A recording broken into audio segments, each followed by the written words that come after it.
Well, good morning, good evening, good afternoon, everybody. Mech Warriors, welcome to Martial Olympiad 8v8. This is, I believe, Division C, Week 4, Ace Wild versus BTD. Co-casting with today is Potato. It's actually not Potato, it is Daidachi, very, very good friend of mine. And how are you going, mate? Yeah, that's a bit, man. 9 a.m. in the morning here. Up for some comp. Yeah, why not? 9 o'clock in the morning. And what else are we going to be doing? Cast competitive Mech Warrior. Although it is 12 o'clock for me, 9 o'clock for you, because I literally live on the other side of this beautiful convict-filled island. Now, these guys are just setting up at the moment. I had some minor technical issues, so we will sort of catch up with these guys very, very soon, and we'll launch into Drop 1. You want to give us a little bit of a rundown of where these guys sit in terms of standings and ladders, positions, who they've played, and all that kind of stuff. Right, so this is the week 4 match for Black Fawns Dragoons and Aces Wild. Aces Wild haven't actually played their week 3 drop against Bears Brawlers yet, or at least the results haven't been recorded on the site. I think it hasn't been played, actually. I think it's coming up this weekend. I could be wrong, but... Yeah, here we go. March 30th, they're playing it. So, yeah, Saturday for us, Friday, US. But looking for our previous results, so Aces Wild had a close match for their first drop against Cameron's Highlanders. Black Fawns Dragoons started off pretty rough against Dropship 4, being realistically pummeled senseless. Both of them have stayed on more or less the same sort of trajectories.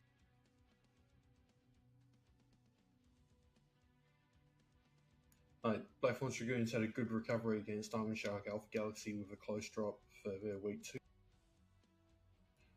Aces Wild didn't do very well against Dropship 4, and I think they'd admit that they didn't do very well. I think D4 are probably one of the teams that everyone's looking at going, well, these guys are a logical selection to move on to Div C next season. Yep. They're definitely Div B, I mean. they're doing quite a bit of work, quite a bit of training. So that would definitely stand to reason.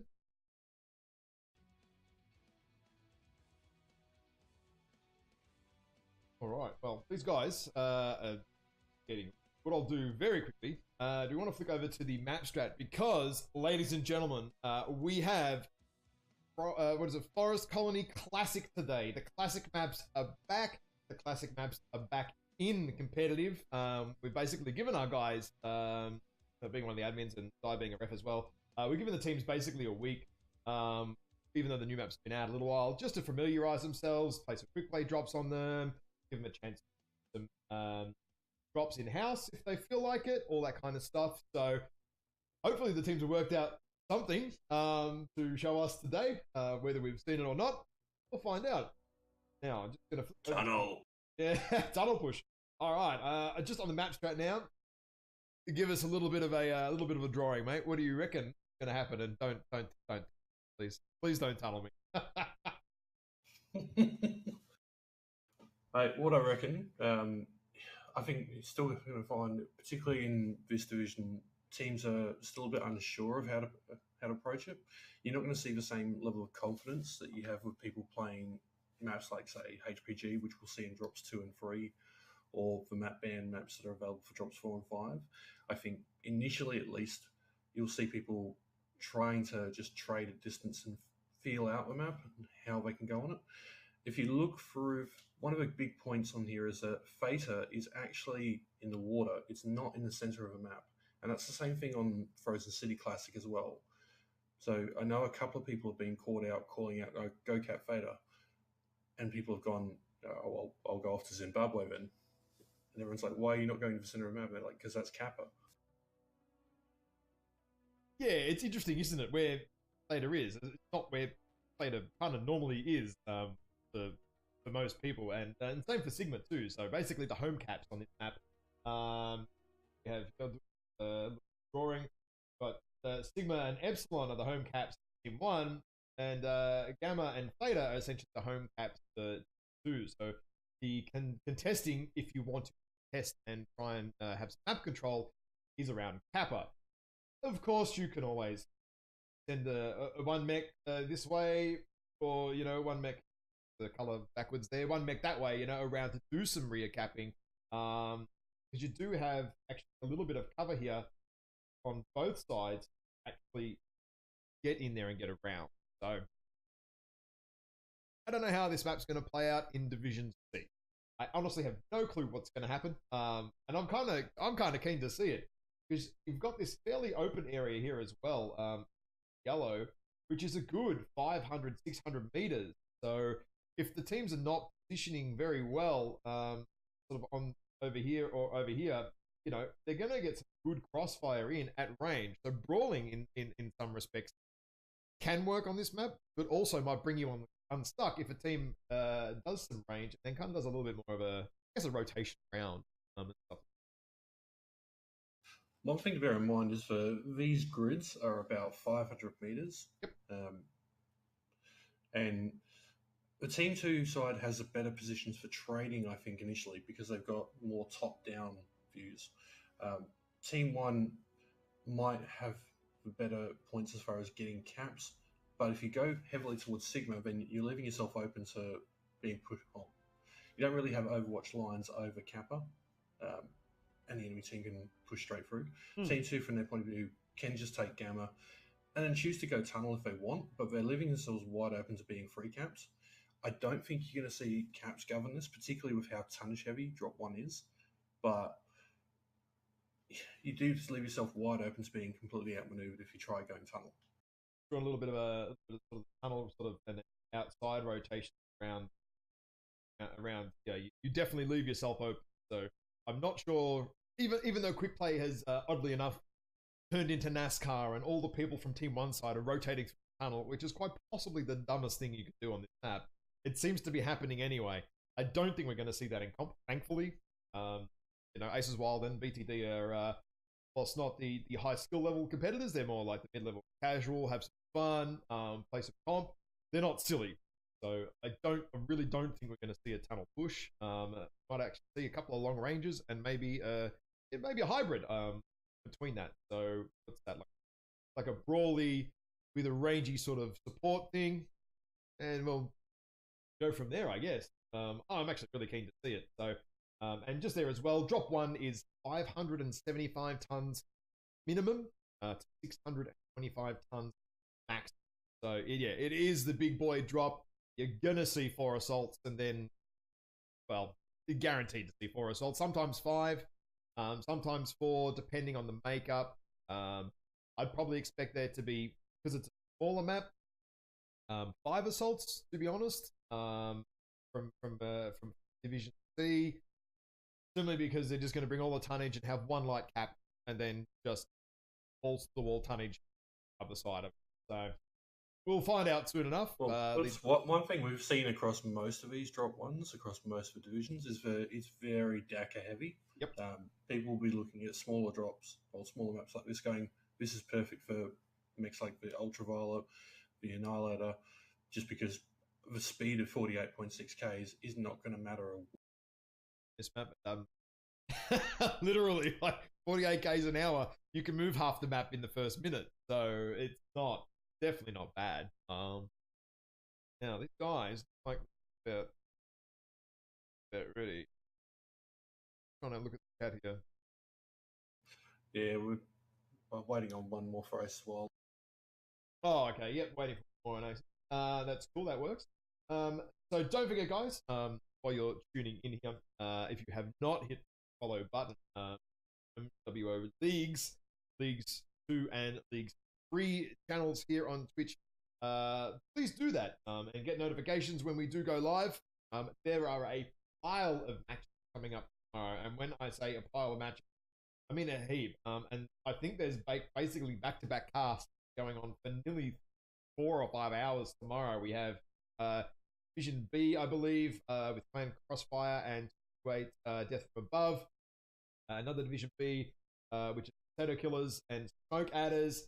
We've got Aces Wild and there's Brawlers, which is Div C. And we've got Dropship 4 and DSC SAG, which I think is Division C as well. So some of these casts, one of them I think actually going to be back to back, which is going to be awesome. I think Toaster and Saruman doing that one, or at least talking about it. Correct. And then Toaster and Saruman are doing Potato Killers and Smoke Eaters.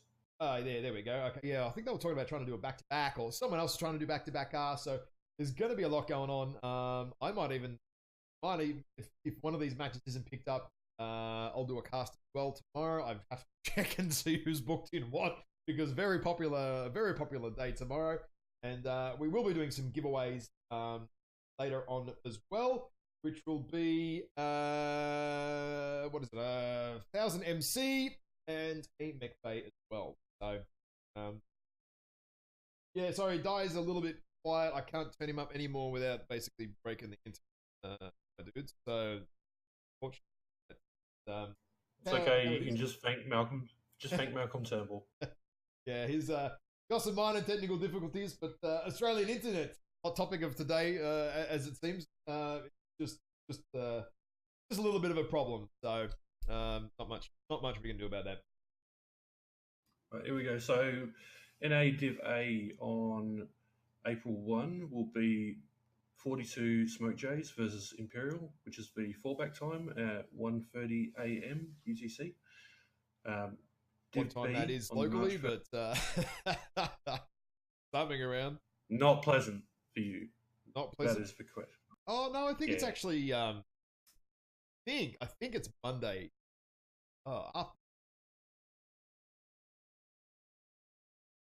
Yeah, I think it's there we go. It's like 11:30 a.m. in the morning. Oh, there we go, 11:30. Actually, yeah, I might actually be playing that week on Monday. Yeah, there you go. But there you go, guys. You get to see me in action later on. Who's going to carry the water? Who's going to carry the water? Well, I don't know. To be honest, I mean, let's be fair. I'd rather be the water boy for EMP than some sweaty nerd in a basement just talking about how good I think I am. Let's be honest. The stage at MechCon, what would you choose? Now, can't wait. Yeah, Facebook fan awaits if you do that.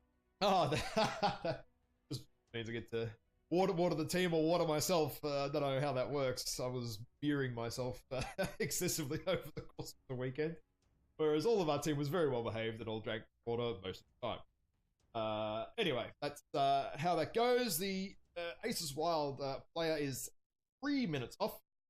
Which is cool. These guys are happy to wait, which is awesome. They aren't too fussed, which is cool. So in the meantime, we'll do a giveaway while we wait. So that you guys know. And this will be for a mech bay. Now, let me get set up here. Where is... Come on, why is it loading? There we go. Right, now this will be for mech bay. You will have to send me a whisper, guys, and I will get back to you later after the cast is finished. So yes, this is coming up for a mech bay.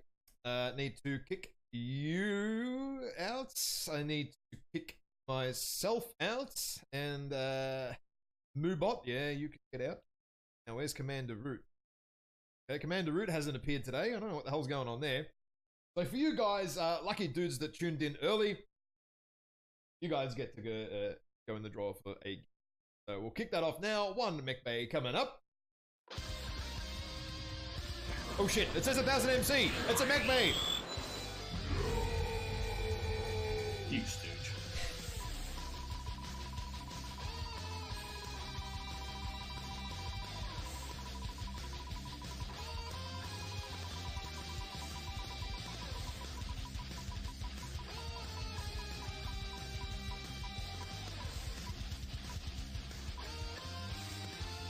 Bang, there we go. Okay, yes, Phoenix, please shoot me a whisper on Twitch, pal, and I will get that. I'll get that over to you, mate. So, yeah. Oh wow. Congrats. Now my screen has decided that it's changed resolution. The fuck is going on? Okay. I don't know what is happening here. How did that happen?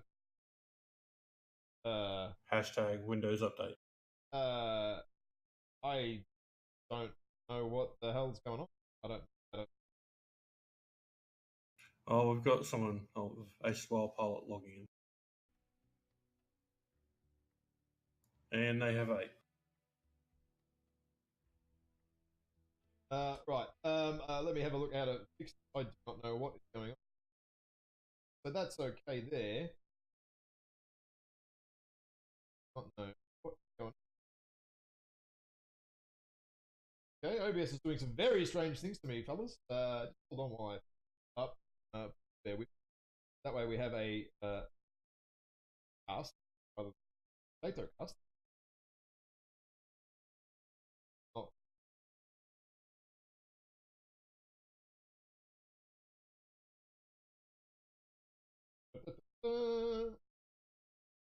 I don't know what's going on.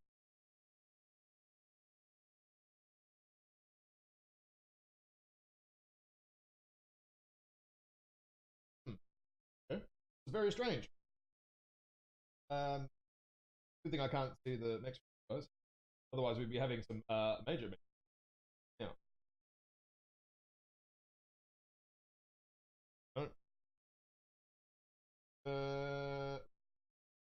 might just have to forego the scores at the top. I don't know why they're not showing up. That's strange. OBS is being very, very pain in the ass. I don't know why that's happened. Ready to go anyway.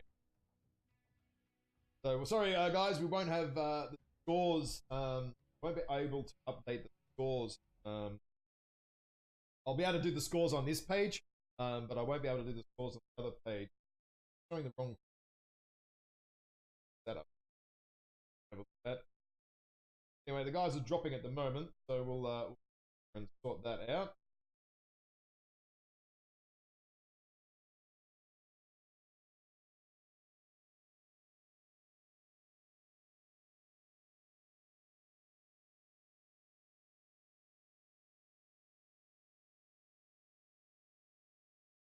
All right, there we go. Be better. Oh, you called it with 1 mech being sent to cap. Aces Wild have got a peanut butter. What do we got here? Locust Pirate's Bane, Ooh.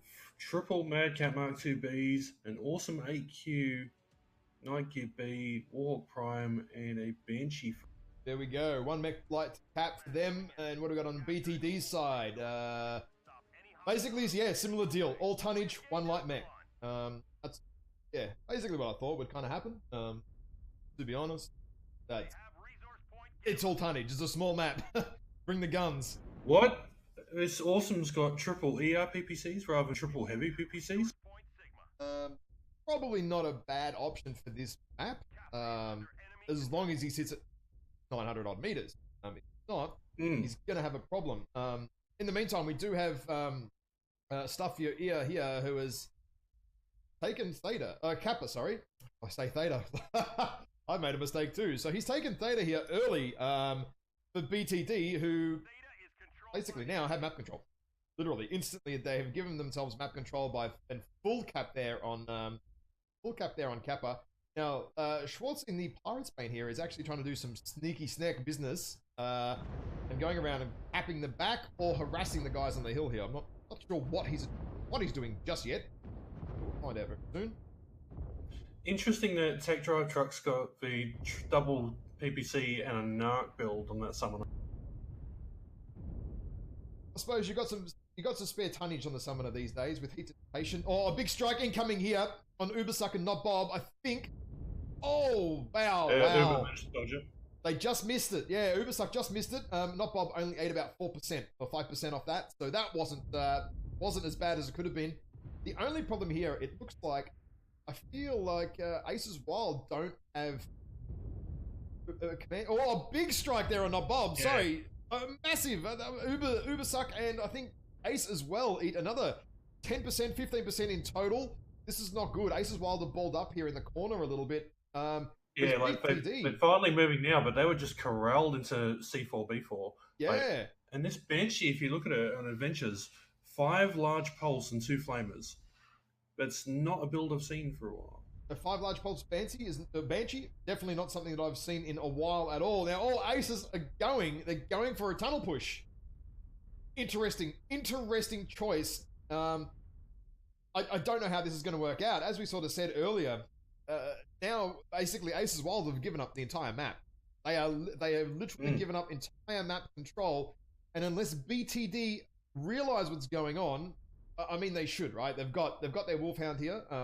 Stuff Your Fear is going to see the tunnels next appearing very, very soon. Unless he... Oh, no! Yeah, oh, there we go. Wolfhound just realised and went, oh, no. Oh, shit. I don't want to borrow that, he says. Stuff Your Fear. I do not want that. I ate 5% by having a little bit of a looky-loo, and I am not going to go back there again. So BTD know what's coming now. They know where they are. How do they set up to receive this?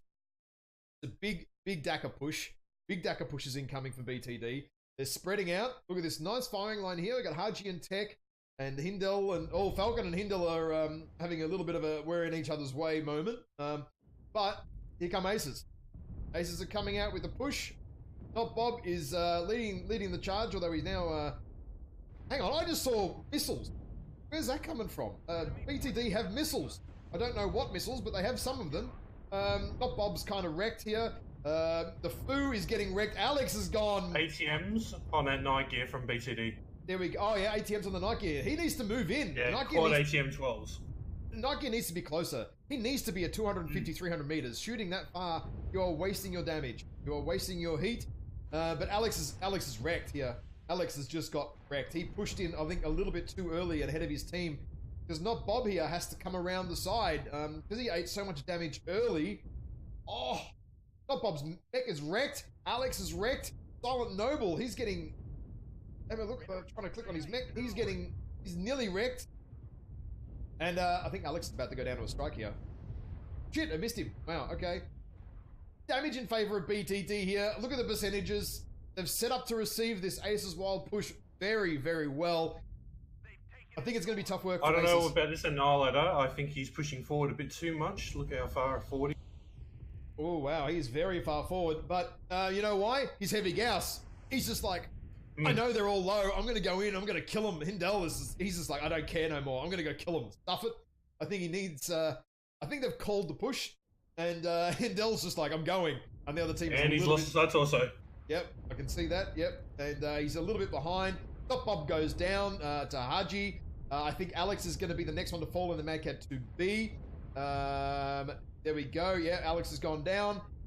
Focus fire here working well for Black Thorns. They look like they're focusing quite well. Ubersuck gets hammered very, very quickly. I think he's got to have just about lost his weapons. Oh, and Lexania, whatever his name is, I'm pronouncing that badly, shoots him in the back. Falcon gets Ace. And Ace gets Hindel. Oh, that's nice. And Lucan finishes off, what was that? Silent Noble? Yep. Yeah, Silent Noble. Now it's just the old Pirate's Bane left. But unfortunately here, Schwartz Wolf is not going to be able to turn this map around. For one, it is very, very close, obviously. And two, Blackthorns have Pile of Cat already in their little bank account. So what I expected to not happen did happen, and I've been proven to be wrong. I love it. I love how this game plays out sometimes. And here comes Stuff Your Fear in here. What has he got on here? He's got just 6 medium lasers, not opting for the pulse. 5 or 6 medium pulse. He's gone for the 6 medium, which is a super cool build in terms of heat generation. Not a cool build as in everyone wants to run it. Not to be confused between the two. These two guys are battling it out here. Who's gonna get who? I'd say, look. Oh no, Tech is coming in with the summoner to provide some support here for Stuff Your Ear. So I suspect Schwartz is about to be legged, although his CT, Schwartz is gone. His CT is basically one clean shot on it, and it's gonna go down. And there we go. Tech gets him in the buttock. There we go. Now, grab the match ID, load it in here, and then we can have a look at some game statistics. Now, in the meantime, you want to start running through these damage numbers while I load up. I would say Haji in that Blood Asp. 3 kills, 826 damage. Ray, also in Blood Asp, 763 damage. I think you were right on the mark about Falcon, that night gear. 352 damage. Yeah, he got 2 kills and 6 assists, but didn't do anywhere near as much damage as he could have. That could have been to be honest, that could have been an 800 damage game with the ATM. Honestly, like I cannot see how that. One thing I noticed looking at that build was he was running a single medium pulse laser, and it's like, why would you run that instead of a tag? You may as well just double down and just go, look, I'm just going to run pure ATM. Yeah, look, he might have had I don't know, maybe some backup weapons or something. And look, you know, this is Division C. Some of the builds are not going to be the most meta builds you're ever going to see. These guys run builds to suit what they want to achieve and how they like to play. You know, I mean, Mech Warrior, you can play it however you want. You don't need to run the most meta of meta. That's generally reserved for Div B and Div A. Generally speaking, maybe we can ask him why the medium pulse later. Maybe he'll come for an interview. We can have a chat.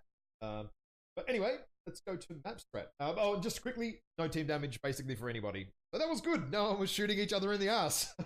We'd like to see that after my cast last week where people are doing 150 team damage, 200 team damage strikes and all sorts of crazy stuff. Very much out of control. Now, map strat, if you would like to clear that and run me through it, what happened while these teams move around? Yep, just letting the teams know that we're just doing a quick discussion. So, as we discussed, we went over having Aces Wild Team 1 doing the tunnel push.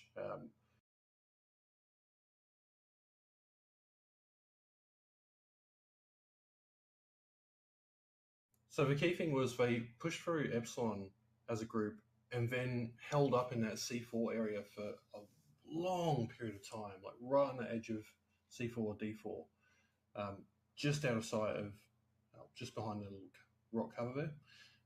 Meantime, BTD just here and here on it, really static. Yeah. Meantime, BTD just spent their time fanning out, getting sidelines, working out. All right, they're going to have to push through tunnel because of where they are. So let's just fan out and be ready to receive it and rotate around. So, and they did.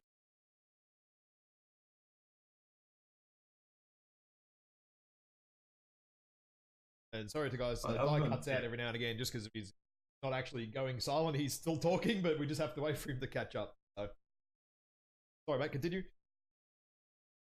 So yeah, other than sending their Wolfhound off to Fader initially, most of BTD just stood around that C2 sort of area and just went, all right, let's just get sidelines.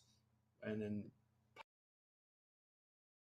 they waited until Aces Wild had pushed through tunnel and then took Kappa and then just rotated around and went, okay, now we turn around, receive, and just destroy them when they approach.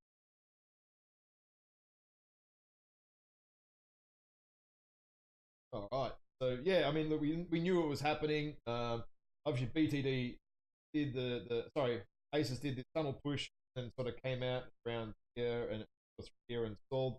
And basically, BTD just sort of was shooting them across this way, and then they just rotated back and spread out and did a nice big firing line, and then eventually pushed up and around. I think it was Haji in the heavy Gauss Annie leading the charge. Maybe a little bit too ferociously, perhaps. He was a little bit ahead of his team, but I'm sure there was some comms of, get your ass up here very quickly. And then his team wasn't too far behind. There we go. That runs through that one.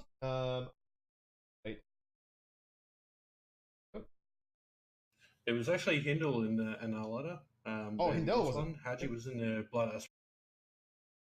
Go.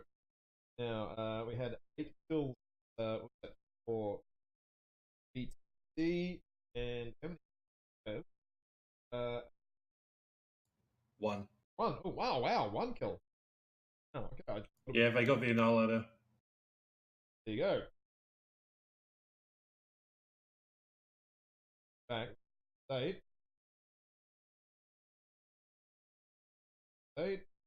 Look. What's going on here? While you're doing that, I'm just going to set the map strat to the next map. Yeah, let's go very quickly through the next map. Map strat. HPG Domination. Now, actually, I will just go back to rules 1. So drop 2 and 3, ladies and gents, is 350 to 375 tons. This is traditionally what we would call the light drop. It is domination and no lock-on weapons, so no streaks, ATMs, or LRM. What it generally divulges into is a all-in balls-to-the-wall brawl for both drops. So very much about focused fire, clear communications, and movement with the team. No getting ahead of each other, and no getting caught out alone either. HBG is a little bit different. If we sort of do that rat, we will have a little bit of a look. You can have maybe one ranged mech doing a little bit of suppression, depending on how you want to play the game out. You can brawl through the basement, or you can take the higher ground and use a little bit more range. If your enemies get to the circle first and basically get the timer on you, and then go underneath, your range strategy is suddenly actually in quite a little bit of trouble. So, click over to the map strat here. What do you think is going to happen, mate? I think both teams are going to bring something like a commando or like that's fast moving that can get into the circle first off, while the rest of the team put in position. We may see a basement push from one or both teams. We may see one team or the other decide, hang on, let's sit up on the edge. Map strat. I don't know what happened there. No. Yeah. Oh. There we go. You may see someone like Blackthorn's Dragoons or Aces Wild have one mech on the wall trying to provide Overwatch fire while the rest of them move around, just so they've got a bit of intel on where they're coming from. Oh. And teams are launching. Meant to be blue there. Aces Wild, yeah, you might have a mech doing a little bit of patrolling up here. We can even Aces side, this side as well. Also got the ramp over very yellow, a very, very strong point over the side. May want to switch on to match, man, because they've launched. Yep. Back the match. Now, get on that one. Now, dropship still waiting for the lovely dropship to arrive here. Come on, dropships. There we go. Okay, what do we have on Aces Wild side of the coin? Hunchback 2C, Quick Draw IV4. Interesting. Trebuchet, so MRMs are plenty. Warhammer 6R, Bushwhacker, Cheetah and an Cheetah and an Irby. Okay, yeah, lots of MRMs. Irbies with SRMs. I know Ubersucker loves his Irbies. He was a former unit mate of mine in 4MR. Started off all this comp paper, and it's Aces Wild to bring the brawl. Look at that. Warhammer with dual LBX 20s as well, UAC 20s. See, yeah, MRM 30s on that IV4. What a BTD. What are they looking like? Commando 1D. I called it. He's quick to the circle. Look at that. Very fast. Yeah, I think Stuffy Fear has overextended it a little bit because he's got 3 mechs on him now. Yeah, he's overextended a little bit. He's gonna eat a little bit of damage. I mean, Aces could have got the kill there, but doesn't look like they've been able to land their shots. But Blackthorns. He did put up a really good UAV. Oh yeah. Oh well. Yeah. Blackthorns got a great UAV up at the moment. And they're Bushwhackers, Huntsmans, basically medium pulse here from Blackthorns across the board. So yeah, they're pretty much all medium pulse. BTD, opting for more medium pulse lasers. And Aces Wild going the ballistics. So, oh, look at that strike. What's on, Alex? Yep, I can see it. I'm looking at it. What's going to happen? Oh, wow, missed them all. It was an airstrike, not an arty strike. If that was an arty strike, these guys over here would have got absolutely ruined. There would have been 20-30% dropped off that little bunch of 4 there. Now, I'm just watching BTD doing a little bit of a medium pulse low ground rotation here. But Aces Wild know they're coming. I mean, Aces have got the high ground here. This is where they want to be. How'd you putting up another UAV? Like, I don't know why then, because they know they're on.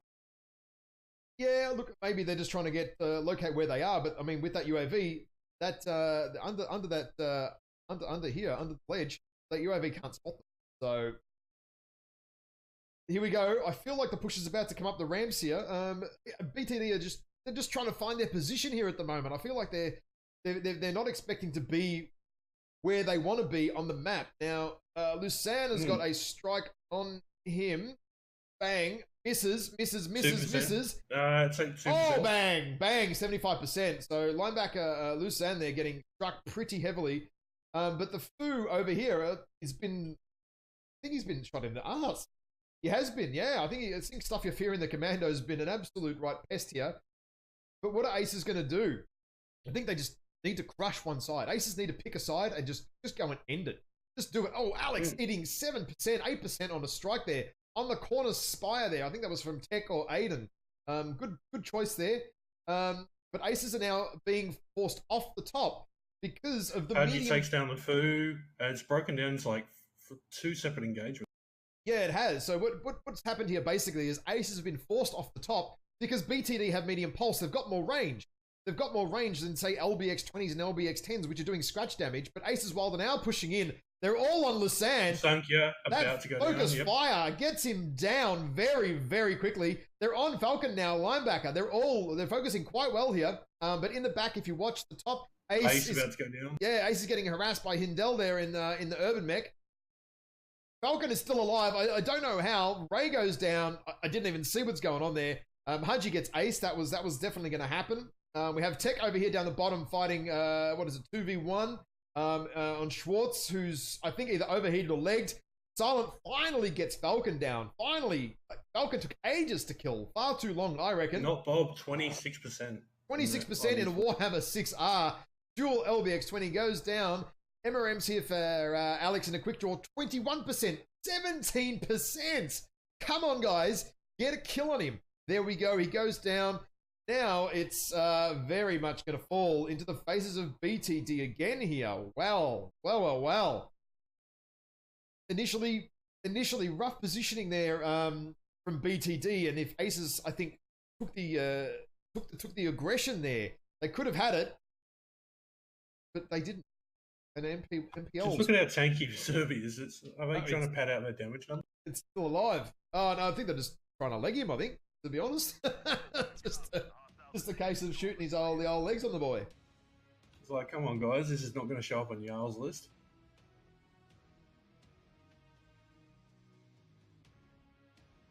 Here we go. Grab that match ID. Look over damage while I update. Full. So they kept the Foo down very low, 61 damage. Ace, 116 damage. On the BTD side, Hindel, for VIP in that K9, the 4 medium pulse build, 526 damage. I mean, that thing's got the armor of most. Yep. Irby's very tanky, very good little mech there. Having a quick look at the team damage. Alex, 35 team damage. Uber with 35 team damage. And Falcon on the other side with 41. So not a hell of a lot. Then HBG does lend you to avoiding a little bit of team damage because just of the way the map positioning is, it doesn't end up like a polar brawl where you can below ground drop a strike and then half your team very, very easily, as we saw a lot of games last week.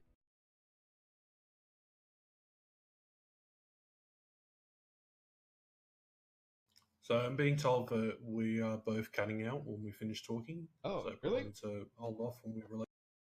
That's I know you're cutting off. That's part and parcel of your.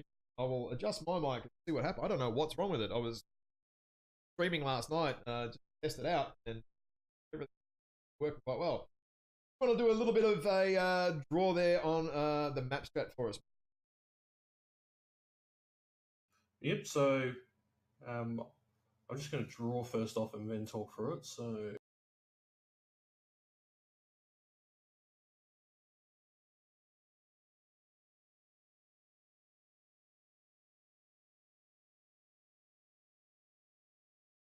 So from that Bravo Lance, you had the Commando spawn, which went over into E4 initially. Yep. then went into D4, dropped that fantastic UAV, and then got the hell out of Dodge.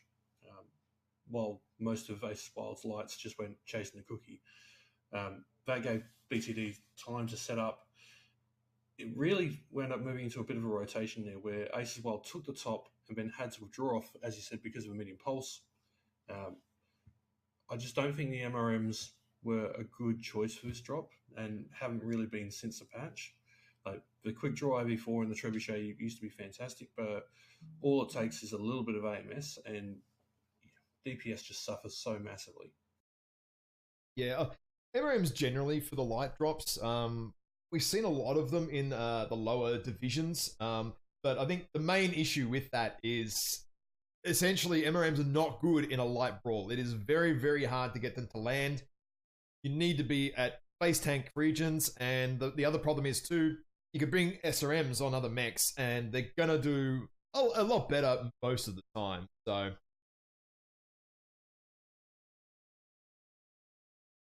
Yeah, these also guys. Just for spread nature of them against lights in particular. You're trying to hit them in the legs. You don't want to be spreading it all over the mech because damage is damage, but not all damage is effective damage. Yeah, well, that's the other part of it too, right? It's effective or versus spread. I mean, medium pulse are very, very pinpoint. LBX 20s, I think, were actually a good choice from. Actually, I think they were a good choice from Aces. Yeah. They just didn't. I just don't think they used them well. They should have basically picked a side, and when BTD was sort of poking that the E5 ramp, they should have just picked a side and just punished them. Just absolutely gone in there and just slapped them silly, and that definitely would have resulted in a very much different end result in that game, I reckon. I mean, the other thing we'd talk about is the inclusion of the Hunchback 2C with the dual UAC20s. Yes, it's got that quirk that means that it doesn't generate ghost heat, but you're still so reliant on RNG to not jam that when there's only 8 of you and you're in a comp drop, you really can't afford to be gambling on those odds the same way you would with UAC 5s and 10s. If you went for dual LBX 20s, on the other hand, you've got that guarantee of when I push my trigger, I'm going to shoot. Yeah, well, it's the UAC 20 Hunchback. It works, but like I said, it's hot. Like it's good at DPS if you can put it out and put it in. Maybe dual LBX 20 Hunchback 2C might have been a better choice. Bit hard to sort of say, but anyway, these guys look like they're about to ready to drop up again. So let's get into that. And both teams at their maximum tonnage. Maximum tonnage is maximum tonnage is good. That's what we want to see.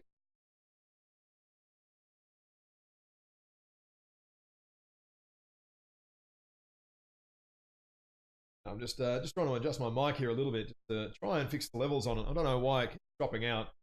It's fucking fine yesterday, and of course today it's now just not fine. So, the fun and games of Windows updates and bloody internet strangeties at times. Right, now, teams are just loading in at the moment.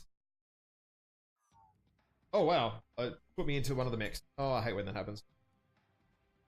There we go. Blackthorn's Dragoons bringing a flea for their light this time, along with Piranha and a Mangoyle. Love me some gargoyles. Oh, Mangoyle, Hunchback 2C. Oh, they've got a crash. Blackjack 1X. Oh, okay. Oh, yeah, we can run through the mechs anyway. Sorry. Met K9, Piranha 2, Hunchback 2, dual Hunchback 2CAs, Gargoyle, Blackjack, so 2 Gargoyles and a Flea. That's a very heavy brawl, folks. Look at the Piranha, Stuff Your Fear. 14 micro pulse. Wowee. Got 80 medium pulse there on Hunchback 2CA. Yeah, that's very hard build. The Gargoyles, yeah, 12 ER smalls. I think that's two sets of them. Yep. And 7 medium pulse on Lucan. I'm just going to flick over quickly to the BTD side. Sorry, Aces Wild side. What do we got over there? Triple Piranha 1. So they're bringing those machine guns. Ooh. double Huntsman, linebackers. Huntsman One SRMs. yeah, Huntsman. Lots of So machine triple guns line. here. Lots of interesting different builds though on these Piranha ones. I'm just little flicking through them. One's got 3 heavy smalls and 10 machine guns. One's got 3 ER smalls, 12 machine guns, and one is just balls to the wall machine gun. And yeah, triple linebackers. What do we got? Artemis. We're looking at SRMs. SRM. Only 4 SRM6 here on Keldon. I'm not entirely sure what's going on there. It definitely has tonnage for 5. Because you do not need a buttload of ammo in comp, generally speaking. So we'll wait and see what's going to happen there. 4 6s with Artemis sounds to me like a build you bring into normal quick play where you're worried about ammo. Look at the Warhammer 6R. Have a look. Look at his build. Ooh. 2 UAC 20s on a Warhammer 6R. This is going to be interesting. Does he stay alive or does he blow himself up? I don't know. I'm not entirely sure. That's going to be interesting. Very interesting build choice.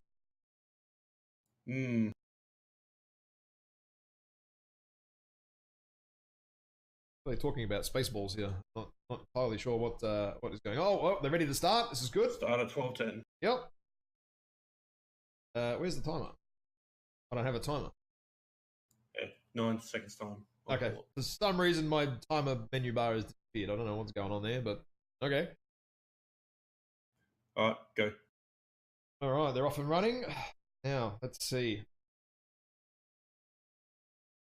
Well, we're definitely not going to see, obviously, BTD running no medium pulse and more, basically, micro and ER smalls. They're obviously in super brawl laser range, so there's going to be no, at the hills here that I'm looking at, there's going to be no ridge peaking or control, but there's just going to be brawl and aggression and pushing.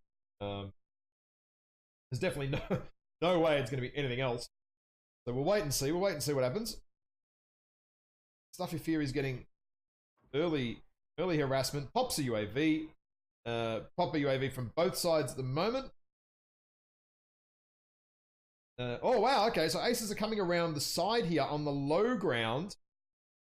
I'm not sure. Oh, they've been spotted now. They've actually been spotted now by Aces Wild, but Aces Wild were totally unaware that they were there. They've managed to get into position, but now Falcon is out of position. And in come the SRM linebackers. And I think Falcon's about to go down. Looks like he's been legged. Yep. Looks like he's been legged there. No, he hasn't been legged. No? He's legged, not Bob. Oh, Ray Razor nails! Nails, not Bob! Where did that even come from? Keldon gets down. Falcon here finally goes down. A little bit of a ring around the rosy brawl here. Lusana gets a strike on him. Tech, they're all chasing Tech, so they're getting the tonnage out the way first here, BTD. They're chasing down the tonnage. Is it going to work for them? Because it's 2 and 2 at the moment with the 2 linebackers down. 3 linebackers down. Linebackers being the tanky mechs for Aces Wild. Have Aces made the right choice here? They're getting a lot of machine guns in the back. Aiden Lee is getting shot up here by all the piranhas. There's bloody machine guns flying everywhere. I don't know who is shooting who right now. It's absolutely a machine gun fest. Ray finishes off Ace in that UAC 20 Warhammer. It's going to go the way of BTD here. I think it's unassailable lead. Lusan is just about to get... Team kill! Team kill! Yay, we like team kills here. Like, give it a bit of spicy action. Lusan's about to go down, and then that leaves... who's left? Oh, just the piranhas now.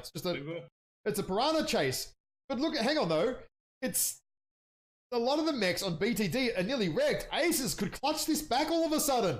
Hindell goes down. Aces are about to come back here with a clutch, I think. The machine guns might, with the crits, if they can pull it off here. Ray Razor is just about dead. He gets legged and gets killed. They're going to pull it back. Haji, though, gets down Silent Noble. And Ubersuck is legged. Ubersuck's legged there, but has Aiden got any weapons left? And he's out of ammo. I don't think Aiden's got no weapons left in the Hunchback 2CA. He's been crit out of all these weapons. So it's just Ray Razor, not Ray Razor left, sorry. It's the Foo is going to do it. No! The Fu dies! How'd you get him? How'd you get him? Whoa! If you told me that game was going to go there after the gargoyles went down, I wouldn't have believed you. And then 3 linebackers fell instantly. Poof! Wowee! Let's get One this thing I game. noticed on that first gargoyle that went down, ER mediums. Oh, was it a medium gargoyle? Ah. So, yeah, opened a leg up on a gargoyle, on a linebacker quickly, but just didn't have a sustained out. I didn't see that. I only saw one of the gargoyle builds, which was I think like 12 ER smalls or something from memory. So just loading I think up. we'll find some team damage from Ace as well, because 218 damage and only at 89. Oh, jeebus. Team damage here. We got Ray Razor here with 123 team damage. So that was a strike friendly kill. Absolutely. But anyway, run us through some of the damage numbers there. Fairly even spread, actually. If you look at BTD, not a lot of outliers other than Aiden only doing 87 damage but not going down.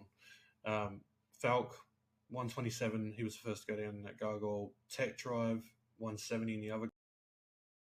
Yep.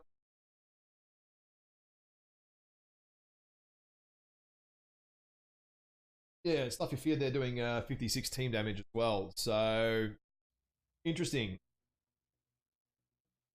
Now, just flicking over to the map ban, which these guys are doing. I have not logged into it because I've been a little bit behind. These guys have already done their map ban.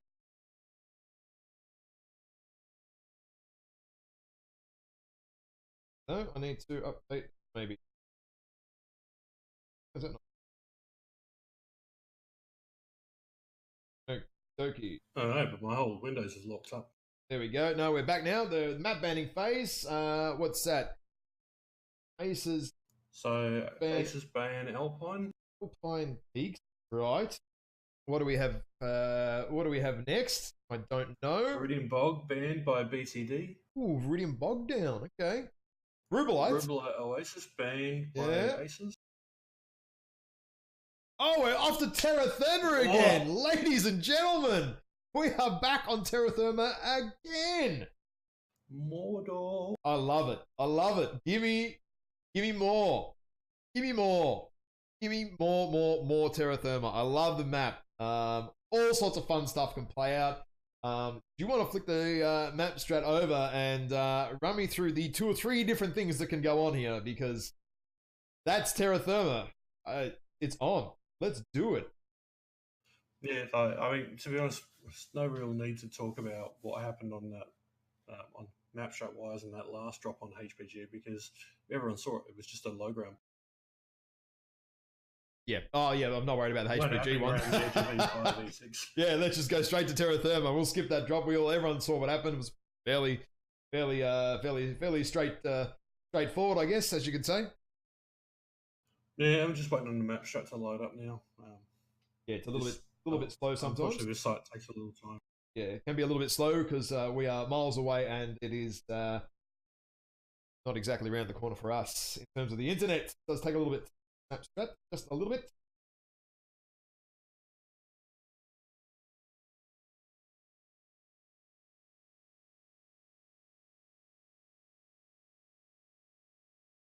Alrighty, there we go. Here we go. Yeah, righto, bang, done. Awesome. We're up and running. So what we'll usually see in most pug drops is teams going from those Bravo Alpha Lancers on the Team 2 side and pushing up through G6 towards Vader. Yep. From the Team 1 side, on the other hand, they'll go Alpha Bravo and push through D8 into D7, up the 7 line, and basically both teams will hold around.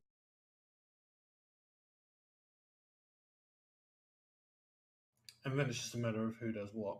What we've seen in upper levels of comp and some examples is teams going, well, no, you know what, we're just going to send one mech off to Sigma from the Team 1 side. And instead, we're going to push up from Epsilon and come in towards Vader from... Which, can work out, but what kills teams more than anything on this map in particular is pushing through choke points and not actually dedicating themselves to a push. or worse still, firing too much early, blowing up a heat and going, oh shit, I have to just tank for a while. I can't actually fire because I'm heat capped. Yeah, well, we saw that last week. I can't remember who it was. It was 42 or something. They balled up in here and just ate too many strikes from basic crossfire. A crossfire, not the team crossfire. Doing some shooting in there, so you do have to be very careful from team one. Team one side, in my opinion, in team one, you just take this early, control this, and get Kappa. Or you go the full dive and take Theta super early with the fastest mech you can possibly bring, clear the cap Theta, and then you can essentially have one mech here to Overwatch and one mech here to Overwatch from Team 1 and essentially stop the other team capping. So, it's going to be interesting to see what happens here.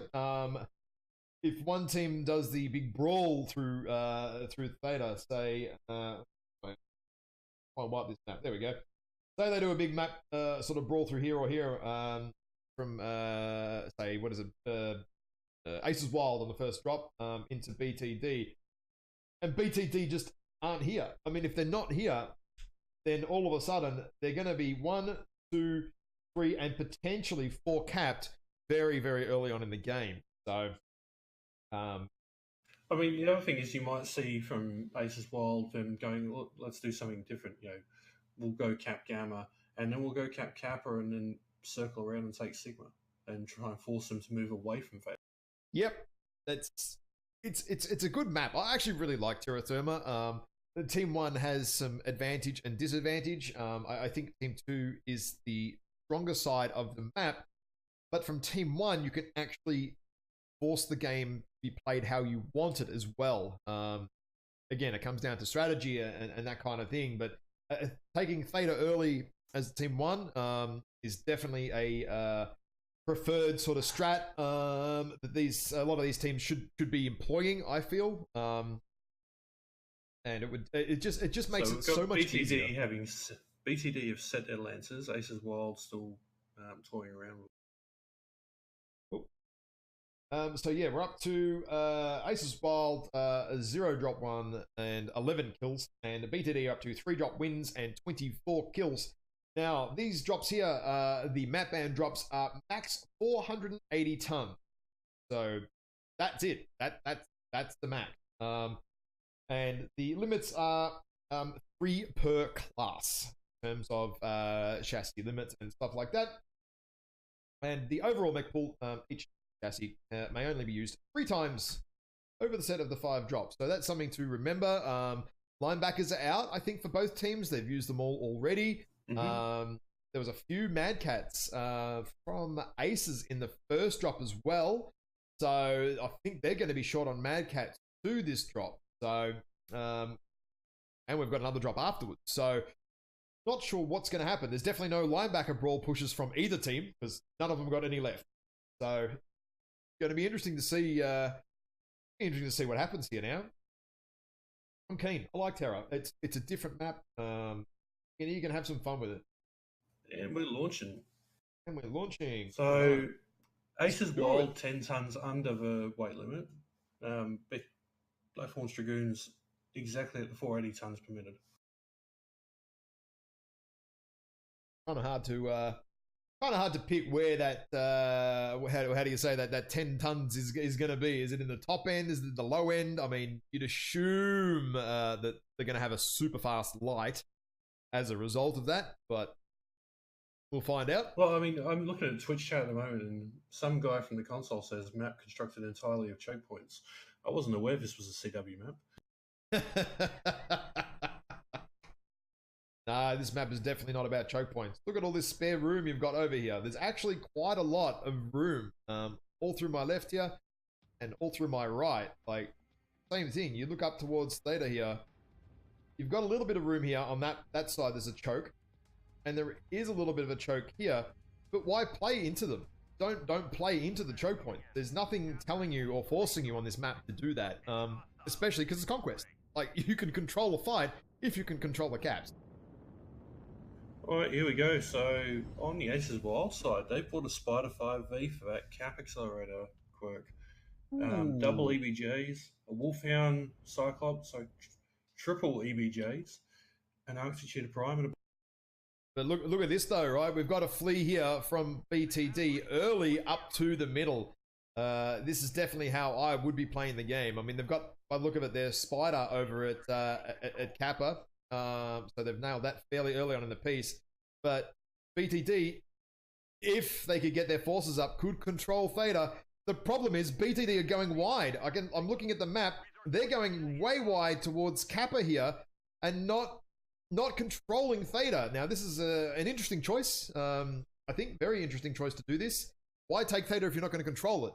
You know, you're better off going out to Epsilon or something similar. And now you've got Aces Wild who are up here at Theta, as I said earlier, but there's no one to shoot. There's no one here. So interesting choice as well with the EBJs.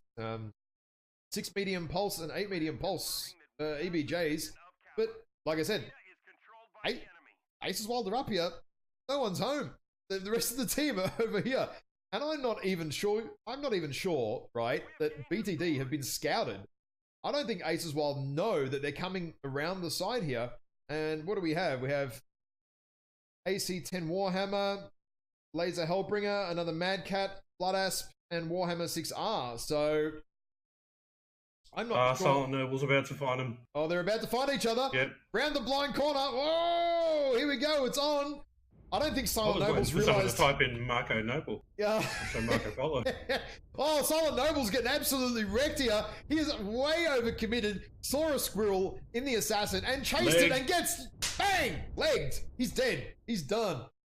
That is what you do not do, ladies and gentlemen. You be very, very careful when you go around a blind corner on this map. They did get a UAV up, which will indicate at least for the rest of Ace's team where they know they're there now. But the problem is they're an Arctic Cheetah down. So if I was BTD, I would be definitely using cap advantage and try and draw the fight rather than engage the mechs here. But you know what? And it looks like they've listened because Stuffy Fear is about to go back on a Gamma and turn it into a fork. Oh no! Look at the minimap. Epsilon. Aces Wild sent 2 mechs out to Epsi. They've only got a minor force here at Theta. This could end very, very, very badly if BTD decide to really, really push in and get super aggressive on them right now. Oh, nice strike on Caleb. Yeah, Keldon, what is that? 15% from a strike there? He just ate it. Not Bob's about to come up for a bit of a trade and eats 20% on the nose, the EBJ there. Aces are trading 1 by 1 and they don't have their entire team up there. This is not good. They're low on caps. What do they do? What do Aces Wild do? Food loses another 4% and they're pushing in. The Foo's just going YOLO. Foo's overextended here just a little bit. He's getting shot here from Hindel up in that left-hand corner. Foo's dead. Foo's gone. Foo has been food. And he's going to sit in the strike. Misses all of the Hardy balls. I don't know how RNG missed him then. RNGesus, thank you. Foo's down though. He's done. He's cooked. Schwartz has come back to the fight here in the Wolfhound. I don't know what Stuffy Fear is doing, just diving in like that. I don't know. No need. Yeah, I don't know what he's doing there. Maybe he's just trying to get in there. Oh, pop a UAV. That's what he's done. Looks like he popped the UAV, I think. I'm not sure. He might have. Anyway, though, look, the numbers are really, really falling badly here for Aces. That early pick and then some really bad early trades did not go in their favor at all. And I think now it's just it's almost a foregone conclusion what's going to happen here. BTD can basically be aggressive. Yes, Aces might have a free cap at this point, but they only barely have a free cap. And realistically, they don't have a lead. That's more important. A cap lead. Yeah. And more importantly, they might have 3 cap, but they do not have a cap lead. And who is it? The flea for BTD is off capping Epsilon right now. If you're not looking at the mini map, so. Well done to BTD getting that early kill and map control as a result. You have to be very careful going around that corner there at Kappa here. Well, on the way to it's literally Kappa. Just the spider left. This corner that I'm looking at and where the dead body of Silent Noble is, I've seen so many teams come around this left-hand side and someone comes around from the right and somebody gets hurt real bad. Real bad, real quick. And in this case, Aces Wild. Oof. That was nasty, getting an Arctic Cheetah legged. Good focus fire from BTD as well to make that happen, to effect that kill early on in the game from a little bit of a, I guess, a mistake. little bit of, oh, I've seen the assassin, I should go and chase him. Oh shit, there's 2 Warhammers, a Blood Asp and a Hellbringer standing around the corner as well, about to reinforce him. So here we go. Aiden against Uber. Aiden against Duba. Let's have a look. What's going to happen here? Aiden's, where is his? Oh, he's nearly legs, so could do it. Let's watch him ring around the rosy. Only 2 medium pulse there on the spider, but can he do it? Oh, the Wolfhound. Oh, he's just going to hold him up long enough for Lusanka. Yep, Lusan's going to come in here, give some help. I don't think Ubersuck is going to be able to get the kill here. I'm not sure. Aiden's, Aiden's being smart. Now. Yeah, Aiden's being smart here. Saving his mech, not giving him a kill. And Ray's about to come around the corner. Oh, misses the AC-10 shot, gets the medium lasers on him. Stuff Your Fear is stuffing fear into Ubersuck right now. And I think he's just about legged. I think he is legged. Yep, there he is, legged and dead and done. Game over. All right. Let me load the numbers here into the lovely game result analysis device that we have here. Look at that. Haji with 618 damage in the Blood Asp. Tech Drive 468 in his Warhammer. Best they had for Aces was not Bob with 294 in his EBG. Yeah, Silent getting axed really early there. With Silent, yeah, 24 damage, getting like very, very early, very, very early in the piece there. Team damage wise, nothing too untoward there. There was no wayward strikes, no nasty. That's always good to see. You know, we don't like to kill our fellow teammates. That's always a pain in the ass. So. Yeah, good drop there.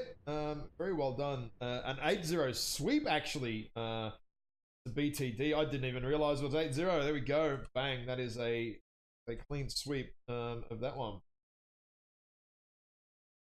So, flick over to the map strat. Want to run us through how that one went down, just for the viewers at home?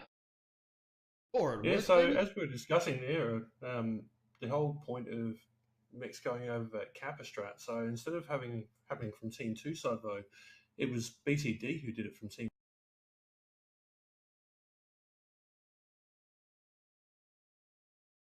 Yeah, I'm a bit surprised. Like early on, where we had what was it? BTD come up early to take the center here, but the team went all the way around. In my opinion, if you're going to take Theta, you need to back it up. You need to support Theta. And then essentially you've walled the map off here. You don't need to worry about Kappa, and you definitely don't need to worry about Gamma at that point. If you can control that third cap, which essentially is Theta, you've literally divided the map into a very small little triangle here. And then it's up to, your team 2 to cap here and either take this back or go try and do something like this to control the map. But then, you're really spread out. And if you have to go sort of around the back and around the side push here, I'm not entirely sure the thought process behind taking Theta there from Team 1. What I would like to have seen is this, even if they were going to go and do a Kappa push, don't take Theta. Just don't take Theta at all. Just take Epsilon early, take Sigma, take Kappa, and then sort of and basically force them to bait them. Yeah, basically bait them into going, well, we have to take Theta because we've got to address the cap. Yeah. I mean, ended up the win went the way it went, and they got the early kill coming around this way on Silent Bob. Silent Noble, sorry. They ended up getting the kill on him, and the rest went as it went. So, but yeah, I probably wouldn't have taken Theta if it was me, if I was going to do those map movements. So, yeah. Well, the other thing that I saw was stuff here was basically running circles around Theta, and I understand the point of continuing moving in a fleet, but when they're coming up from one side, if you're just running around like that, you are literally inviting someone to hit you with Gorse and just leg you. particularly Yeah. in a mech like Basically, I've just drawn a line through theta there. You want to be on the back side of this cap here. You want to be on this side. You at no point want to be able to be shot from anywhere, anywhere here on this side of the cap. You want to be on the rear side of the cap point, avoiding as much damage as possible. Because I mean, the key thing is like if you're trying to get the sliver cap off, any damage they go on you is going to interrupt your capping for 5 seconds. Yeah, they only need to scratch you. One laser scratches you for 0.1 of a damage. That's all you need to do. So, yeah, look, interesting choice from BTD. I mean, they pulled out the win 8-0. Who'd have told them how to play the game, right? They won it. They did it well. Just an interesting way of doing it. I also think, what was it? Aces Wild sending a mech off around the back. The 2 mechs, I think it was. Where did they go? I think it was the main force was sort of in this sort of area. Hang on, I'll draw a little circle in here. But the other team had they had 2 lights here out at Epsi, and then what was it? Another light went all the way sort of around here. So a little bit hard to exert map control and I guess some dominance against the other team. When I mean, in the middle of theta here, you've only got what 4 mechs there against 6. I think 4 mechs, 5 mechs against 6 or 7. So in simple raw numbers, you're behind. Your damage, your armor, your sharing. And unfortunately, the Cyclops for Aces had a little bit long of a look. Where was it? Down this way here. He had a little bit of a too long of a look. G7 section, yeah. Yeah, and he just got absolutely shellacked. Lost the torso and was CT cherry in one go. And then I think it was Hindel here in the Hellbringer getting him at a longer range. I mean, he was cherry CT anyway, right? Both teams confirmed ready. He was cherry CT anyway, so probably wasn't going to last a hell of a lot longer anyway. So basically a heavy large laser tickle, and he got him. So these guys are about to drop in for the last drop. Thank you all for tuning in. Please do not forget to hit the follow button. Get notified when we go live. There are 4 or 5 casts, I believe, coming up tomorrow. So lot going on, lot coming up. And we will do a 1000 MC giveaway later on after we do some interviews with these guys at the end of this drop. So make sure you please stick around. Oh my god, are you looking at Twitch chat at the moment? No, I am not. So someone's gotten jibaited. A bunch of people have been jibaited by typing in claim. Also, we have Hammerhand who's decided to subscribe to the channel with Twitch Prime. Thank you very much. Thank you for subscribing. All the subscriptions go towards actually just covering the hosting costs for MWO Comic Book. Yeah, so anyone that subscribes to the channel or Twitch Primes or otherwise, that goes literally, guys, it goes straight to the hosting. Live 1991 is basically paying it out of his own pocket. So anything that comes through basically goes straight to him and pays for hosting. That's pretty much it. Doesn't go anywhere else. Oh, wow, okay. So, Oni chance. Oh, look at that, dude. It's Broly time. Yep, as expected. As expected. Broly time. Ooh. They're not going to stop. They're expecting, Aces Wild, they're expecting Blackthorns to move up to the center early. And it looks like they're going to get their wish. We've got Stuff Your Fear coming up here early. Uber's going to get to the cap theta early. Can he cap it with Accelerator? Yep. Yes, he can. Yes, just. But now he needs to stick around and stop them from capping it back. Or at least decapping it. Can he do it? No, he's not. He's not going to be able to do that with 2 guys from BTD pushing him off. But look what's coming up. The Orion 2Cs are about to arrive here at Theta. Now, what do we have a look at? Stuff Your Fear almost gets hit by that strike. Got some Hellbringers at Mad Cat 2B, so we've got a lot more range here from Blackthorns. They're setting up in a kind of a pretty choked position there. They're too far away. Their Mad Cats are too far away to be really doing any work or any damage where they're sitting. That's about 800, 900 meters. So big damage drop off. Those Mad Like Cats. realistically, they need to be up at that spire where Lisankia is right now. Like, Yeah, that they is need to be far better basically where I'm looking now. Anywhere along here where Hindel is, where Lusan is, that's where the Mad Cats need to be. They're starting to move up now. What do we got on Ray here? Again, AC-10 Warhammer. I don't think BTD know where aces are. They don't know where they are. Oh, they will in a second. They will in a second. Oh, Hindel knows right now where they're coming. He knows they're coming up now. And let's see, Lusan is coming back as well. Obviously, the call has been made. Hey, dudes. Hey, dudes. They're over here. Keldon is getting shredded. Shredded. Oh, he's already lost his LB20. Keldon. Oh, sorry, not LB20. One of his SRMs is about to go down. He's nearly CT cord. He's pushing in. I think that might be he's down. I think that might be a zero bomb there from Keldon. Probably not the best angle to be pushing in here for aces. They could be choosing a better angle. The other problem is, guys... Yeah, and sitting in that... These Orion 2Cs, yeah. Building it. I'm looking at them right now. They're heating. They're heating. They're heating. They're heating. Every moment they stand in that lava there, they're just cooking themselves. Absolutely cooking themselves. So those Orion 2Cs are heat capped. Falcon gets food down. We've got Schwartz in here. 180 tons gone in once without doing any damage. I think this is going to be a steamroll. I think Blackthorns are going to... They could almost 7-1 this at the moment. Kills himself. Yeah, Hindel was overextended. I don't know why he didn't sort of move back as the push came in. Roll back a little bit. Ray Razor's getting hit here. Oh, Schwartz, Wolf just lost 30%, I think, from 2 Mad Cats and a Wolfhound or something blasting him. Schwartz ends up... But he still kills Ray. He still put Ray down. He put Ray to sleep.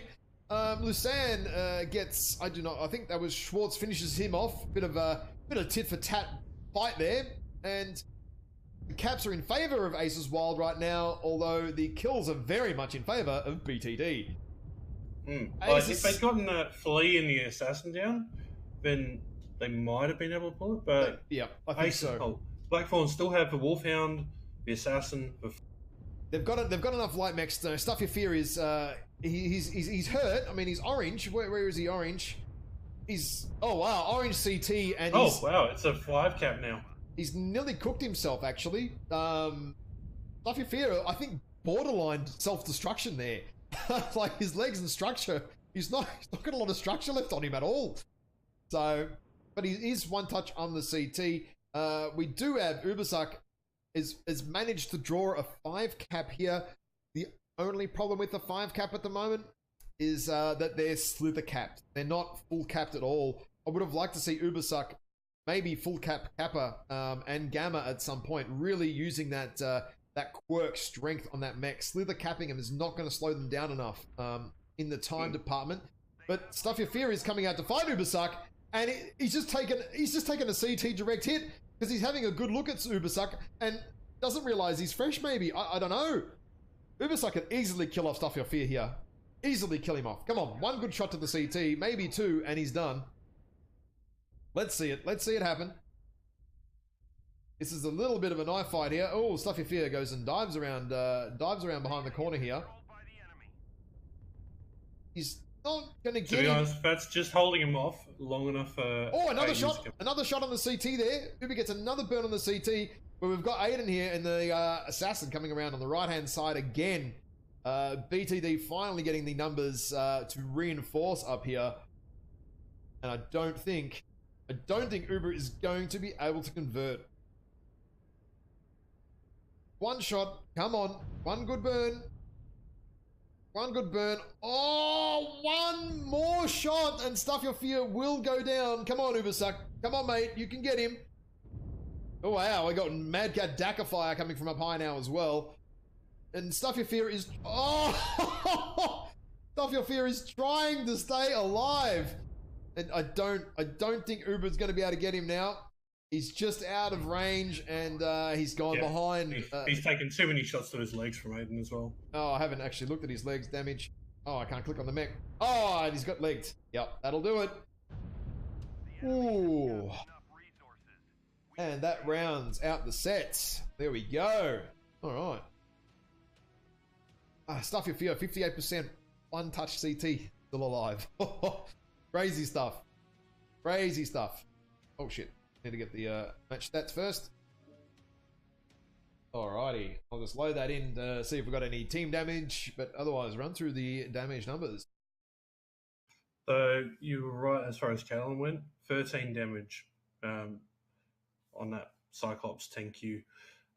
The other Cyclops for Fu, 212 damage. So he did get a couple of shots off, probably running UX. Other than that, the best performers was not Bob on the Ace Wild side with 332 damage. On the BTD side, very even spread of damage. Like all of our Alpha Lance was over 400 damage, right? 451 through to 414.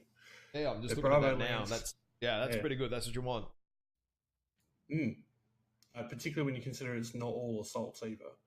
Like, in fact, 10 damage between the two Mark IIBs. Yeah, good spread of damage. And yeah, look, that damage earlier, not good. That push was not ideal. The line, I guess the choice of where he was going, probably not ideal there for Calden. They could have come around to the left. I'll flick over to the map strat actually, so that we can just show that very, very quickly what happened, and maybe the better angle of approach perhaps. I mean, one thing to look at is that smack to me of, like, at the end going, okay, guys, we need to try and cap. Let's just run the cap accelerator and try and cap it out. But the thing about running a cap strat like that is that you have to either kill enough mechs or hold them up long enough that your cap lead is unassailable. And I just don't think we saw that.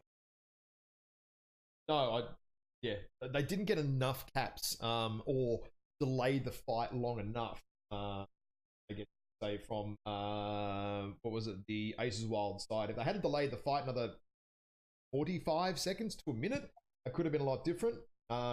But basically, I've just drawn here on the map where the two firing lines here from BTD was sitting.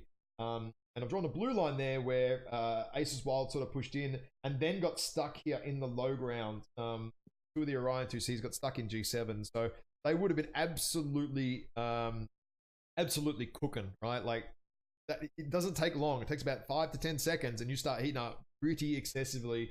What the better way to do, and I'll do this in pink, I guess, probably the best color here, is if they had to sort of come around this way, to draw this, if they sort of come around this way a little bit, or even around this way, let's think, it would have been a little bit better off there for Aces Wild, and little bit of a better approach. This whole what is it, sort of open ground here, you're just getting shot at the entire way across. Like, BTD just had angles all the way across here, and you're talking, 400, 500 meters of solid range to approach on, and then sort of getting stuck in that G7 low ground location, I think definitely hurt them quite a bit. Agree.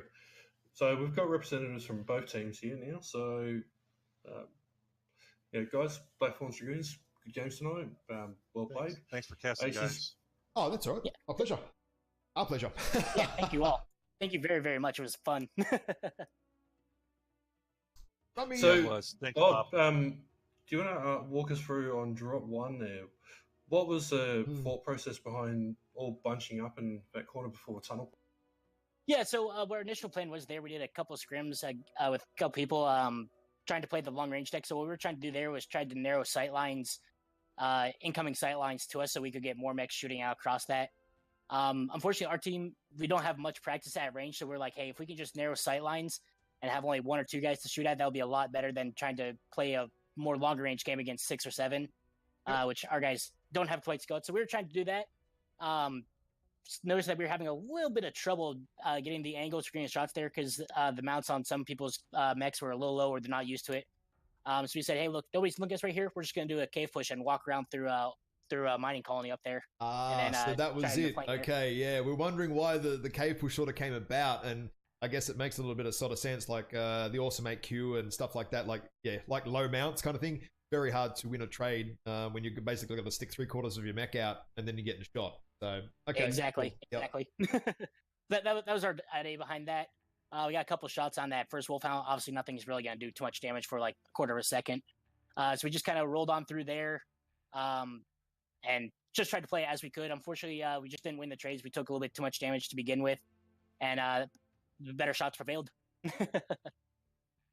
And how about that first drop go from the BTD side? Once the Wolfhound stuck his face in the tunnel and nearly got it absolutely ripped off. What were the comms like at that point? Like, he's like, oh, holy shit, they're all here because they're all there, or what? Well, I think he kind of kept it to himself a little bit. He said they're in the tunnel. He kept it kind of calm and cool like he usually does. We just kind of made the repositioning once they were moving through the tunnel to slide over towards Kappa. Yeah, so enough. The other thing that I commented on drop one, your night gear with the ACMs, like he seemed to be firing from well outside of optimal range a lot of the time. And also the addition of the single medium pulse, was that just because you went, well, I need a backup weapon rather than going for the tank? Yeah, Falk always likes to have a backup weapon. And yeah, we were testing out the ATMs. We didn't know the initial positioning that Aces Wild would be bringing and where they would be rotating. So we were trying to figure out the best position initially, and we knew it was not going to be optimal.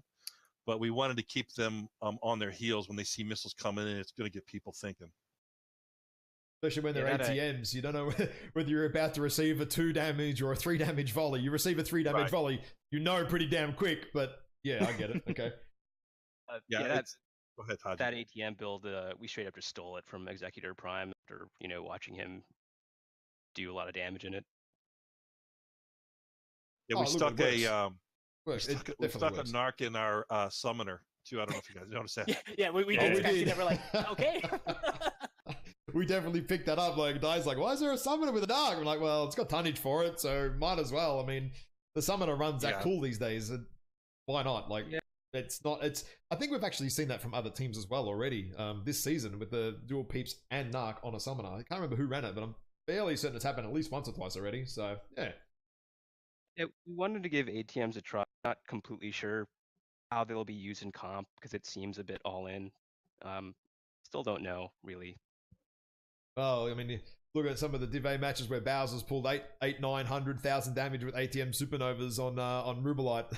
They can definitely work. It just, you have to work a bit, I think, to make them work. That's the risk versus reward with ATMs. To get in that range of doing that 3 damage, you are going to destroy a target, but takes a lot of work to get to that sort of that 3 damage range and close into basically brawl range, and then stay out of the minimum, which is, between 120 and 124, 25 meters or whatever, depending on your skill tree, because the minimum range affects that. So all sorts of things to consider with ATMs. Yeah, we didn't go all in, as you could tell. We just were trying to test the waters on it and see how it would play out. And it kind of worked, but not really. But to your point, we were in an optimal way.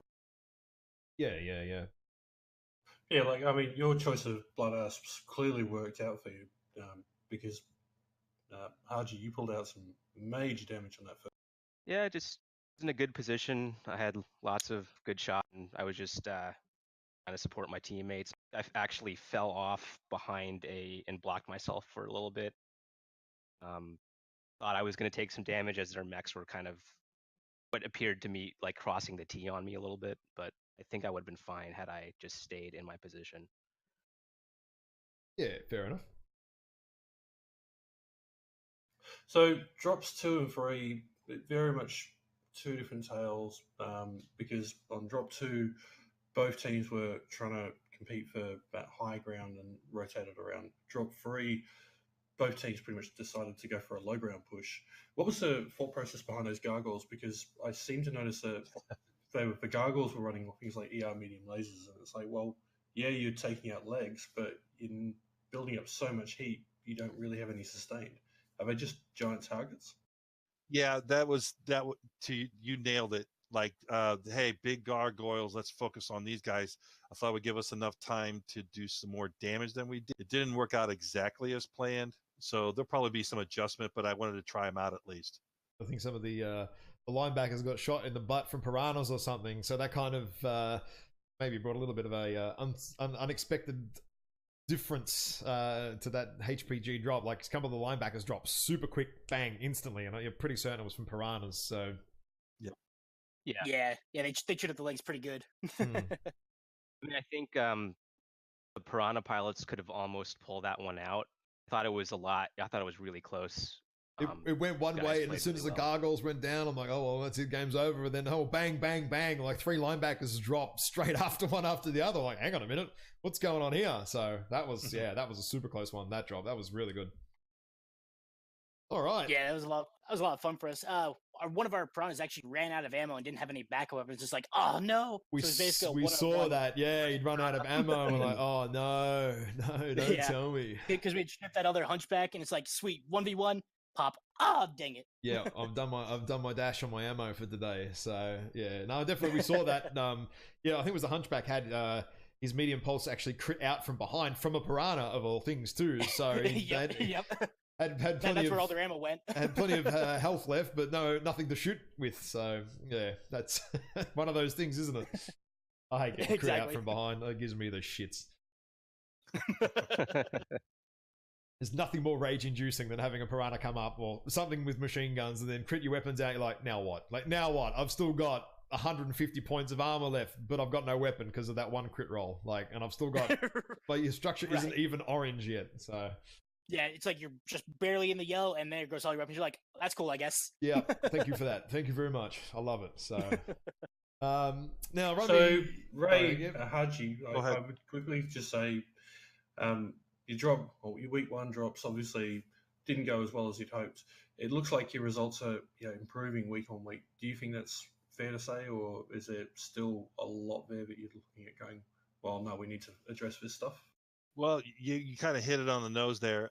There's a progression, and the first drop is always dicey. We always seem to start out shaky, and I made some really poor calls on Rubelite in terms of our strategy and movement. As we moved on with Camerons, we had some missteps, and then we reinvented ourselves a little bit on that second drop, whether it was on Bog, and so we split that and won 3-2.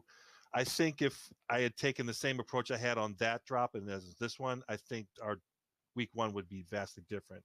But there is a progression getting better and better. I think there's still more room for improvement. I'd agree with that. Okay, and from the Aces side, this is the first time we've seen Aces enter into like an MRBC style competition with more than one team. So is this really just about betting your pilots in this season and just getting them used to the idea of actually playing in a comp setting? Yeah, so it's a little column A, little column B. We had a couple of guys that want to make their own unit. So as well, we have like 130 some odd people overall. And all of these is wild. Active? Yeah, 130 active, yep. You must be one of the only units left.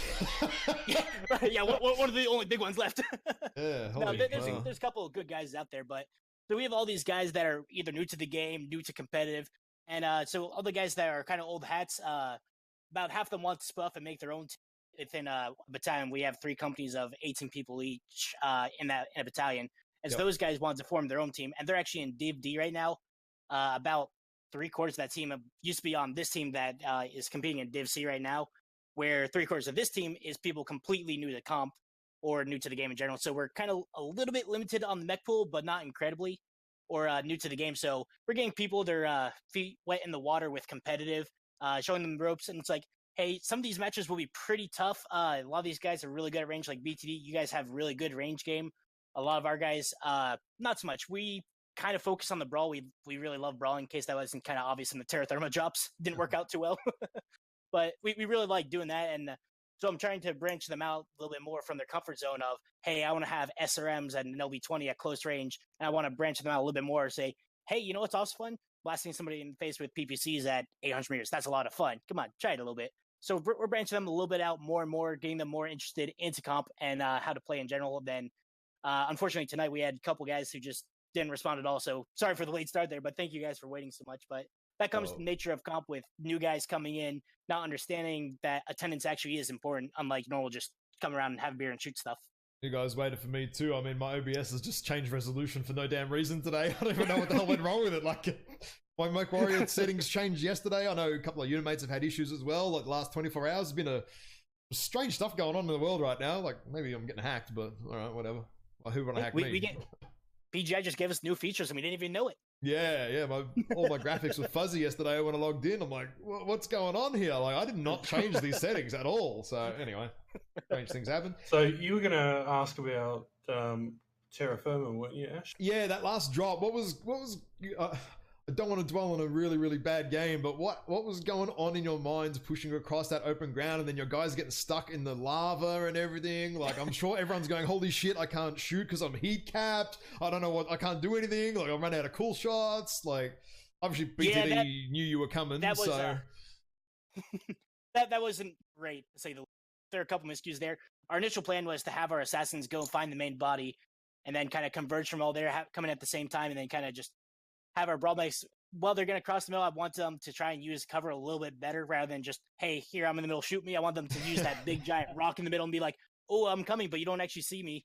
And unfortunately, they didn't quite do that. So they took a lot of damage. And then I know myself and the other Ryan got stuck down that lava pit. It's like, oh, this is not great. Yeah, I've been stuck down there before, and I know what it gets like. Oh god, if I don't get out of here, I'm gonna cook myself. But if I stick my head up, I'm gonna get shot at. Like there's a no-win situation there, right? Exactly. So that whole last drop was just complete. Just don't even want to watch it again. That was pretty bad. Well, looking at it though, I mean, BTD didn't know you were actually there for quite a while. I think it was Haji and the Hellbringer would have just caught you guys coming up over the ridge because they were actually rotating around to the right. So I think it was just a matter of timing. If you were, say, 20 seconds later, that might have gone a very different way. Just from the way BTD were moving across the map, I'm thinking, oh, hang on, they might not get seen here. And then you got spotted, and then obviously BTD basically just stood still and shot you. It didn't go great. Yeah, because we were hoping our assassins kind of distract them enough. And then once we found that main body, then they all converged, leaving their light mechs out there while our assassins kind of go ahead and run in and then hit them from behind as we hit them from the front. Yep. Obviously, timing was very much off on that, and that's just kind of how it goes. We did what we could on that one, just tried to shoot them. Our spider nearly got that piranha at the end, but because torch mounts is a little bit harder to aim at 170 kph flea, one so we shot, didn't quite literally get him. One shot literally away one. Was we're all being on killed. Channel just like, just please hit it, you like, ah. Literally one shot. There was no structure left at all on that. Was it the flea or something? There was nothing left on it. So yeah, because I think my SRMs hit an issue on that first fight. Then he ran out. I was like, cool, whatever. Yep. And he sees him like, I know that flea's weak, and then just can't get that last shot. I'm like, no. That's it. All right. Anything else for the BTD end? Any comments or anything, dudes? No, I just to not Bob and Dadachi and nice match, guys. Yeah, thank you guys very much. It was a heck of a lot of fun. I always enjoy competitive, so anytime there's something there, I want to be a part of it. So thank you guys for waiting for us again, and thank you Dadashi and Ash for casting this. Fantastic, good job. Love it. My pleasure. I love doing this. I love MechWarrior, the community, the comp. I love all of it, and I love good games and fun games and casting, and you guys coming out here, putting on a show is what people want to see too, right? Like, and that's the other thing exactly. too. I want like you said earlier, you guys are happy in Div sort of D and Div C teams. Like competitive MechWarrior is not just about the elite Div A, super spicy aim, long range, all that sort of business. Like you can have fun in the lower classes with sort of a more casual, let's just go shoot some mechs, and if we win some MC at the end of it, well, hell, we're in front. That kind of have more of a fun attitude about it. And I think that's where the lower divs do that really, really well. So anyone out there that is watching... The other thing is that you're never going to jump straight into a Div A team. No, you always got to start somewhere. Like unless it's the world championship. Well, if you look at where Ash started off, like he and I were both playing in Battle for Midway when it was a 4v4 comp in Division. Like can Division, literally. Like 2015. We were just drunk, literally. I'm just sitting there, we're just playing absolutely shit faced for the hell of it, and then 18 months later, 12 months later, things change. So for any of the viewers out there that are wondering, you know, you can join these units like BTD, Aces Wild. You know, I mean, they got 180, 130 members or something. Like, that's crazy shit in today's terms of MechWarrior. And, you know, if you're looking to get into competitive, this is where you start. You know, these grassroots games, you know, Division D, Division C, you know, these teams take you on and, you know, they'll show you the basics as they understand it. And then, you know, if you feel to choose to move up in divisions later on as you improve, you're free to do so. Or hell, you can sit there, shoot the piss, shoot the cans, and just have a laugh on a, you know, Thursday, Friday night competitively as well, and still have fun. So thank you guys for joining me and Di for the interviews. We'll just close it out and do a giveaway. So make sure you let you guys know to jump in the channel, and we'll do that 1000 MC in about... I did want to say one thing, Ash, to you guys. Thanks for casting these matches on the lower levels to the degree that you are. It's awesome. I really do appreciate it. I'll cast anything. We don't care. Like, as part of the comp team, it's comps for everyone, right? Like, if we're just casting Div A all the time, like, no one's interested in it. I mean, they get a lot of views as well, but you know, this is where you start. This is how you get into it. Yep. Like, if you don't look after both ends, not just a circle jerk. Yeah, exactly, mate. Div A players not a circle jerk. I mean, I think the Div A community these days is probably a lot better than it was 3 or 4 years ago. A bit more, you know, a lot more accepting and into it. And you know, maybe that's just because Aussies are running the show now. we're just nicer people. So, well, I just want to give you. I'm joking. I'm not a Yanks or rude or whatever. I know I'm going to get lashed in chat for that one. But I did want to give a nod to you guys because I really do appreciate it. I know a lot of the other guys on these tiers are really appreciative of it as well. Oh, we love it, man. Yeah, absolutely. All for the community, man. Love doing it. Like, yeah, thank you. You know, I like it and thanks for doing it, but I would happily do it without any. You know, it's fun. I enjoy it. I love casting games. It's fucking awesome. Awesome. All right, dudes. Thanks, fella, for tonight. Thank you for that, guys. Yep, we will run into 1000 MC giveaway here, and then we will round out the cast. Yeah, so let me add all the viewers and delete all the bots and all that sort of stuff. MWO Leagues, load up the channel.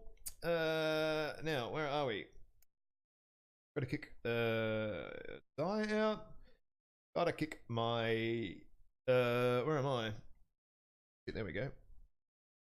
Now, Moobot, where are you, Moobot? You can move your way back to the field. Now, has Command the Root appeared? Comes and goes. There we go. There you are, mate. You can get stuffed. And I think that's about it. Righto, this is actually for 1000 MC. Let's run it.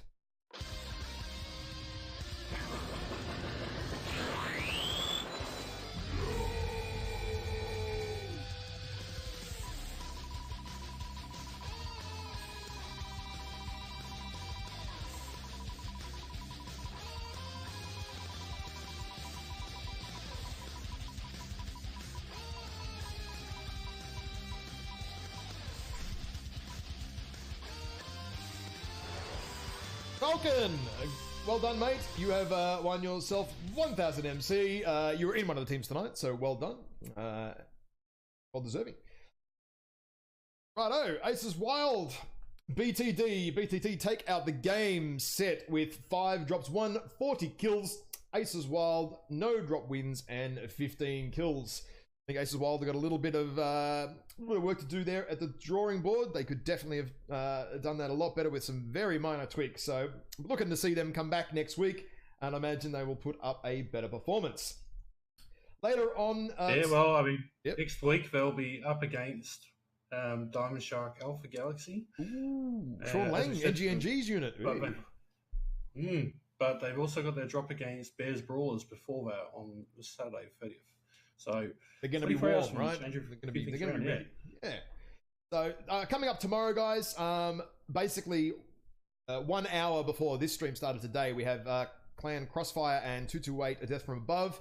An hour and a half later, we have Potato Killers versus Smoke Adders. Now, these are Division B games. These are on tomorrow in less than 24 hours. So, a lot more coming up. Then we've got Aces Wild up tomorrow again versus Bears Brawlers. So no doubt they're going to go back and do some homework tonight.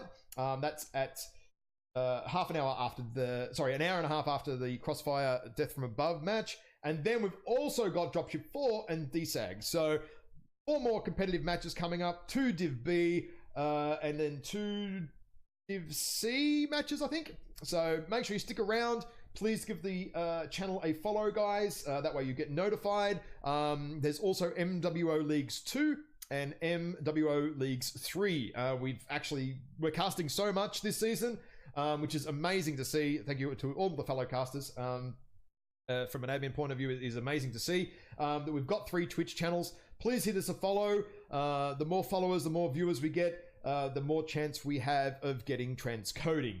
That is basically how it works. So the more that you guys support us, hopefully we can get transcoding more often. Unfortunately, today we do not have it again. That's just how the cookie crumbles. Any last words, Mr. Daidachi? Yeah, pleasure to cast with you again, as always, man. And hopefully next time I've got better internet to do it on. Yeah, look, I've had some mic problems today. I've had resolution problems. I do not know. I literally have absolutely no effing idea what the hell is going on today. I have to, I don't know, look at it because I was streaming last night and it was perfectly fine. And sometime in the last 12 hours, it's not fine. So anyway, mate, great to cast with you again. Thank you again to all the viewers for tuning in today. And make sure you send me a whisper. Who won then? Falcon, make sure you send me a whisper, please, mate. And RKS Phoenix, please make sure you send me a whisper as well, dude, for your mech bay. If not, I'll be streaming later on today, and I will no doubt see you in my chat, and I'll flick it over to you then. Anyway, guys, thank you very much. This will conclude today's drop. Thank you, Dai, for joining me, getting up early. I know you're a very late shift worker, so very much appreciated, mate. And yeah, we'll see all you viewers. See you again tomorrow. I might be casting. I don't know what the hell's going on. There's lots of matches. If I'm free, I'm going to cast. So, see you then, guys. See you, Dai. Big Kev style. Excited. Righto, guys. See you later. Thank you.